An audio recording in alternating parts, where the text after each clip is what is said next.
ગુજરાતમાં દારૂબંધી છે માટે જો મારે પીવું હોય તો આખી બોટલ છુપાવવામાં મને તકલીફ પડે, પણ નાની પડીકી હોય ડ્રગની એ છુપાવવા મારા ગજવામાં ગમે ત્યાં હું મૂકી શકું અને પોલીસના ભયથી એને હું છુપાવી શકું. આના લીધે ગુજરાત ડ્રગનું હબ બની ગયું છે. દારૂબંધી તો એક બાજુ રહી, તમે શું કરી રહ્યા છો? આ ગુજરાતના દરિયાકાંઠેથી કરોડો કરોડો રૂપિયાનું ડ્રગ પકડાય છે. એ તો એક ખાલી બરફની પારની ટોચ જેવું છે, નથી પકડાતું એવું તો કેટલું એ ગુજરાતના ખૂણે ખૂણે પહોંચી ગયું છે. કદાચ દારૂની લતે ચડેલો છોકરો દારૂબંધીથી એને દારૂના લીધે એને છોડાવી શકાય દારૂ, પણ જે ડ્રગની પડીકી ઉપર ચડી ગયો છે એની જિંદગી બિલકુલ બરબાદ થઈ જશે.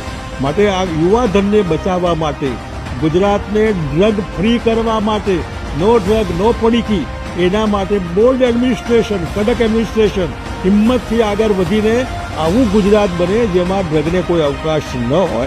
માટે થઈને હું આને હિમાયત કરું છું કે આ શરાબબંધી હટાવો, ડ્રગ હટાવો અને ડ્રગનું જે પકડવાવાળું ચાલતું હોય છે એના બદલે કાયમ માટે ગુજરાતમાં ડ્રગ જ ના આવે એવો પ્રબંધ કરો, તો જ ગુજરાતનું યુવાધન બચી શકશે. બાકી તો વિધવા બહેનોની સંખ્યા વધતી જાય છે, 30 વર્ષના નીચેની દીકરીઓ કલ્પના બહારનું આના લીધે અને કરોડો રૂપિયાનો વ્યવહાર ખોટો થઈ રહ્યો છે. આ ડ્રગને હટાવો, યુવાનો બચાવો.